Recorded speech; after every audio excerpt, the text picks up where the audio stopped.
We here at the Movie Ticket Radio podcast salute all the YouTubers who do all their videos because, I found out this is a lot of work. Hi, I'm J.R. Russ, and we're posting our podcasts here now just for more people to find and hear them. But, John Landecker and I are pretty much radio guys. In fact, folks have said that we have faces for radio. That means no pictures, no video, no graphics, just this. So sit back and enjoy the oral experience, spelled A-U-R-A-L. That means sound, not what you're probably thinking. Movie Ticket Radio. And welcome to the Movie Ticket Radio podcast. Yes, that's our official name, and thank you for joining. I am your host, J.R. Russ, with your friendly co-host, John Records Landecker. Yes, career broadcasters, and he's Mr. Hall of Fame. Mm-hmm. And, of course, we have the Movie Ticket radio station that you can go to at movieticket.radio.com and hear the hits you hear in movies. And this here is a podcast where we're talking about the movies, and we're actually playing a few clips of music. Not the biggest hits, because you know what they sound like, but ones that are more obscure, which our legal department tells us we can do under the fair use doctrine, which means that we're kind of instructing or teaching about these songs. So you're learning about them perhaps for the first time. So enjoy those musical interludes as we talk about the songs you hear in movies. And John, what are we talking about today? Oh, JR, we're going back to 1973, one of the great movies, one of the great soundtracks, American Graffiti. And last time we did The Big Chill, and that was from 1983, and we inadvertently commended it as one of the first movies to really use a lot of what would be considered oldies in the movie, but this is 10 years before. Yeah. So I think this one really would probably bear the torch, don't you think? Oh, absolutely. Our mistake. And you've got just, Ron Howard and Harrison Ford and Suzanne Summers, and just so many big stars to be. Richard Dreyfuss. Yeah, and they were all just kind of picked out of nowhere and really went on to great careers. But I don't know if they made this movie or the movie made them, but I think the music made the whole thing, don't you? Oh, absolutely. And also Wolfman Jack. That's right, baby. All right. That's right. At that time, he was, of course, a legend in Southern California. In fact, I think, didn't he work at a Mexican radio station because he couldn't get hired in the U.S.? I don't know if he couldn't get hired, but the station, as I understand it, in Mexico was a super station in the fact that the power was far beyond the 50,000 watts allotted by the FCC in the United States. At least that's the story I heard. Yeah. They were running like 500,000 watts or something into Southern California and just booming from Tijuana all the way up to Los Angeles and just covering millions and millions of people. And it was at this time that he was just starting to get national attention on things like the Midnight Special and TV shows like that, where the rest of the country was learning about him. But he was already a legend in California, and big stuff for his career and just big for this movie. Mm-hmm. Absolutely. Of course, this is not in any particular order of appearance in the movie, but At the Hop was one of the big ones by Flash Cadillac and the Continental Kids, which I believe that was a remake, right? Oh, the original was done by Danny and the Juniors. Yeah, and John Madura, Artie Singer, and Dave White wrote that. And I guess they just had a cover version because they had Flash Cadillac and the Continental Kids do the version. But there were a lot of originals in there, like Barbara Ann. Well, by the Regents, weren't they the original? Yeah, oh, absolutely. Beach Boys covered it later, but they are the original. Right, and Fred Fassert wrote that. 1,000 Miles Away, I'm not familiar with by the Heartbeats. I think if I heard it, I'd know it, but off the top of my head, no. All right, well, let's play a little piece of it here. James Shepard and William Miller. You're 1,000 miles away, but I still have your love to remember you by. Oh, my darling. Very 50s sounding. Yep, that's at least 1,000 miles away. Yeah, at least. Maybe 950, who knows. Right. And another one I'm not real familiar with by Buster Brown, Fannie Mae. You'd know it if you heard it. Yeah. Yep. Well, let's play a little piece of that. Morris Levy, Clarence Lewis, and Wayman Glasgow, the writers here. Now, Fannie Mae, baby, won't you please come home? Fannie Mae, baby, won't you please come home? Oh, okay. Yeah. And one other one that I really didn't know either before we get into the really big ones is G-E-E, also written by Morris Levy and William Davis by the Crows. Well, these songs, all of these that we've just mentioned, are going way back into the mid to late 50s.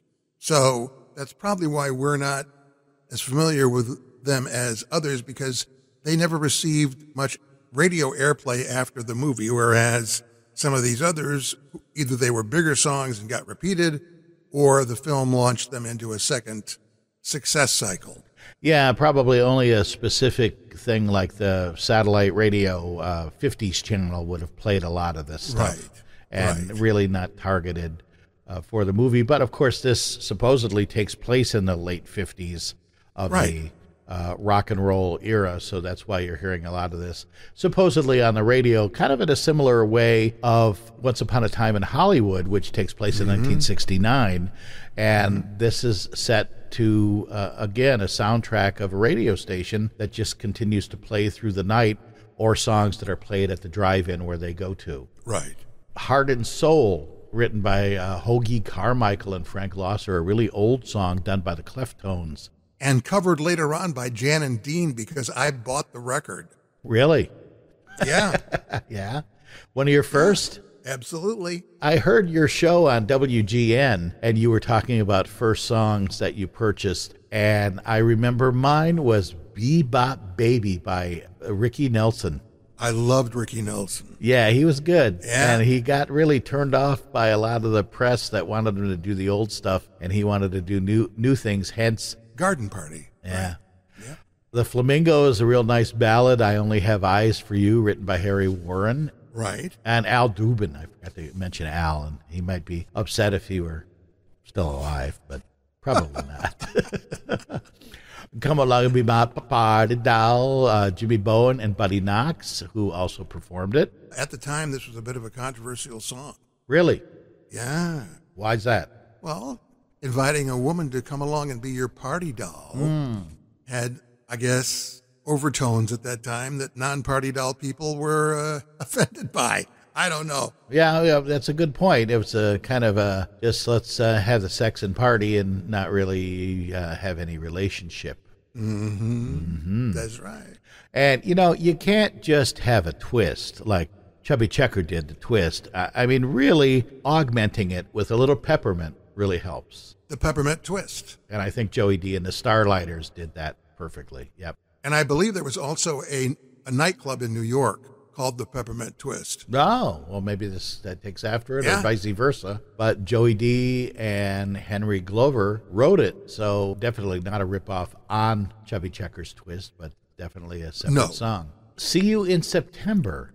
Who had the big hit of that? Bye-bye, so long, farewell. The Happenings. Yeah, but this one done by the Tempos and originally written by Sid Wayne and Sherm Edwards.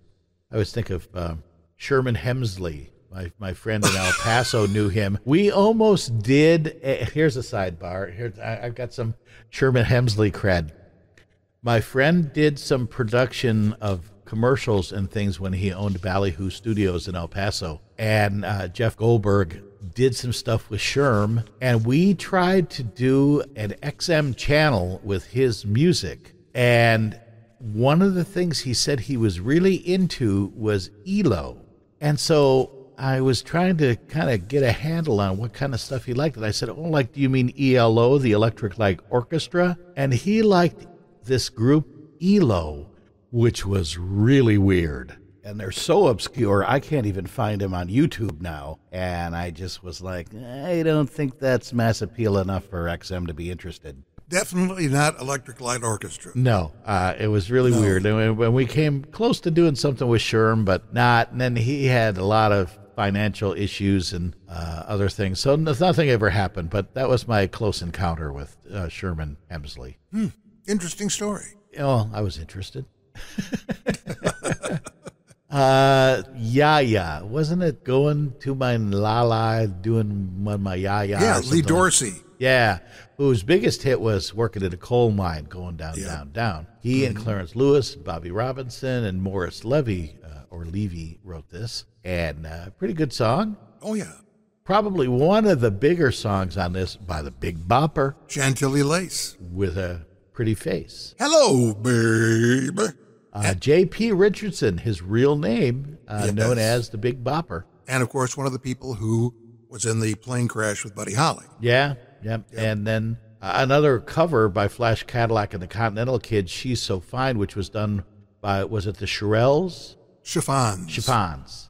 Yeah. And Chris Moe and Lynn Phillips III wrote that, but I guess they couldn't get the rights to them, so Flash Cadillac said, we'll do those, no problem. Yeah, I guess so. Same thing with Louie Louie, written by Richard Berry. Yeah. Performed by Flash Cadillac and the Continental Kids. Exactly. And, of course, the huge hit that came after that was The Kingsmen. Yes. So Right. Apparently Flash Cadillac, the discount rock and rollers. oh yes, I'm the great pretender. The Platters. Buck Ram, the writer there, big song. There is just so much. Well, we have like 2 pages of songs here, and that's why we're rolling along quickly.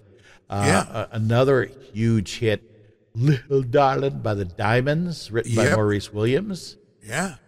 Great record. I don't know Almost Grown by Chuck Berry, do you? Yes. Once again, you'd know it if you heard it.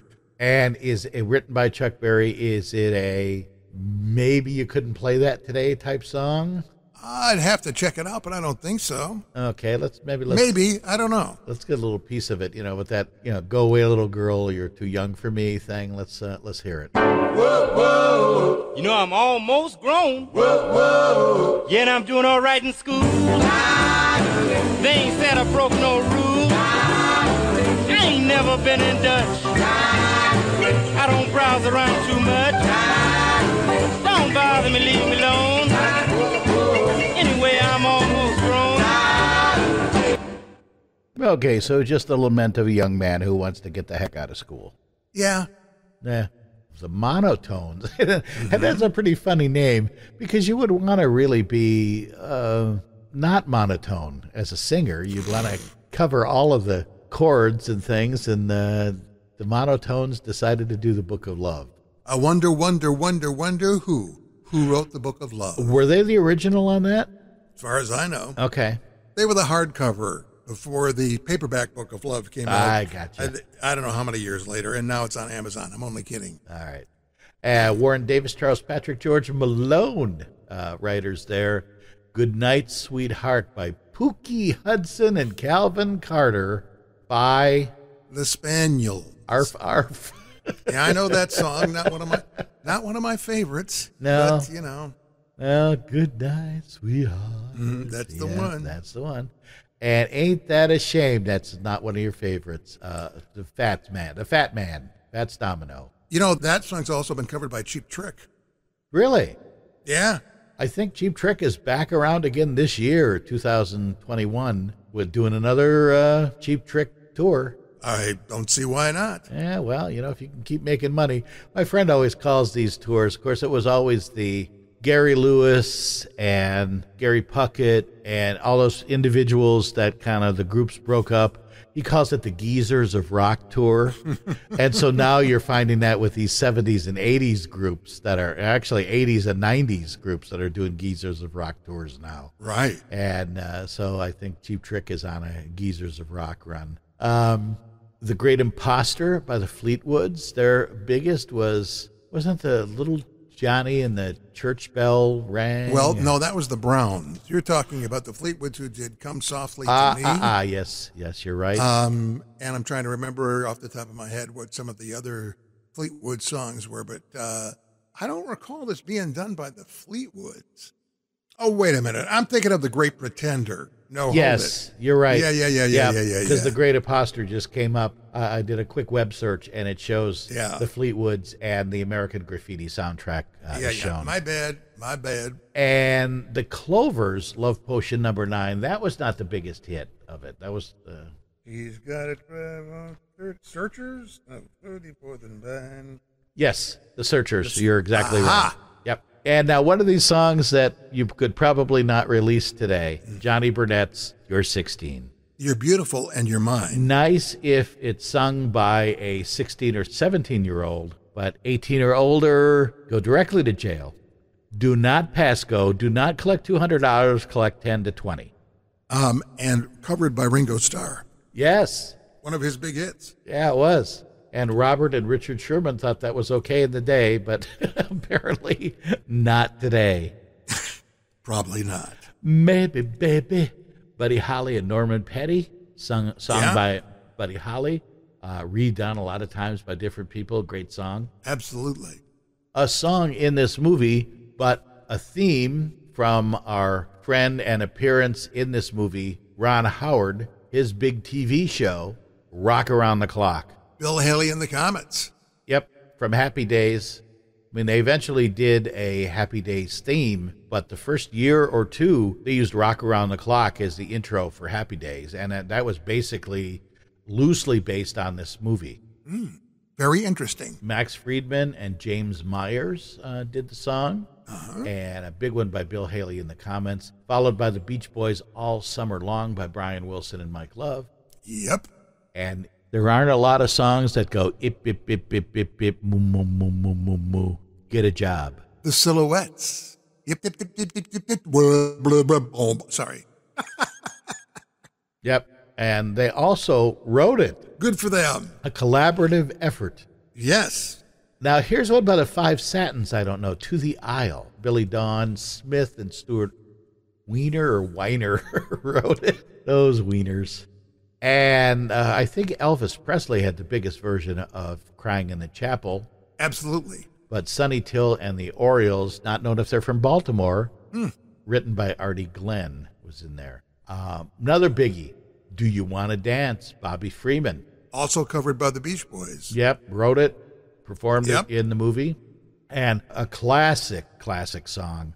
I've had a couple of convertibles. I had motorcycles years ago, and after dumping once or twice and realizing I need a little steel around me, I've had convertibles. Nice. And nothing I like better. In fact, I just did this last night. We had a nice warm night, and I went out, put the top down, and just went for a drive. More than a hobby or doing anything else, I love a convertible ride on a nice warm night. And I think of Green Onions as one of those songs that just goes perfectly with that feeling of just kind of mellow and laid back, and you're doing about 35 miles an hour, and you're not, in a drag race or anything. It's just a cool song. If you could typify cool with music, Green Onions is that song. Booker T and the MGs. Yep. Booker T. Jones also co-wrote it with Al Jackson Jr., Louis Steinberg, and Steve Cropper, which we mentioned earlier in an earlier podcast, was one of the studio musicians. And just Booker T was just a great group on their own and on playing on other big hit records. Another big classic from Del Shannon. Runaway. Probably his signature song. I think so, yeah. He and Max Cook wrote that one. And Mark Dinning's signature song, Teen Angel.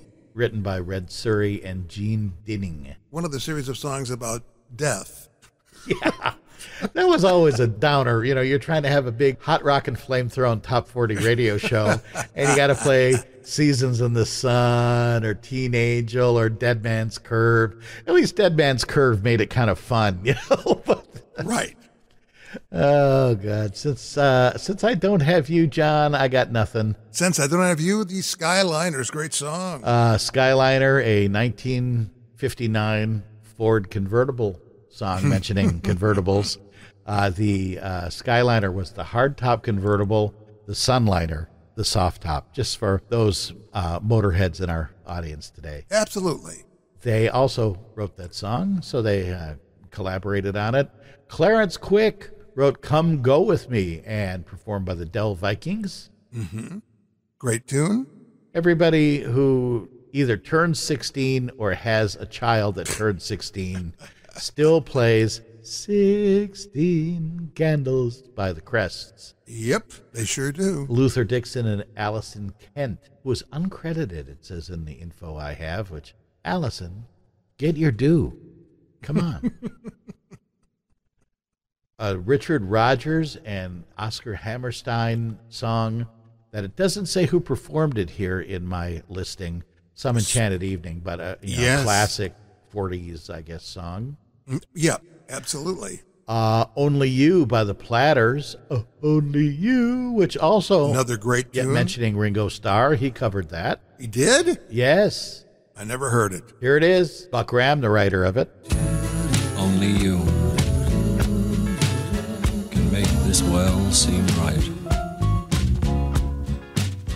Only you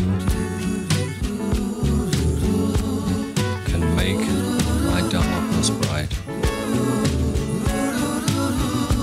Only you and you alone can thrill me like you do,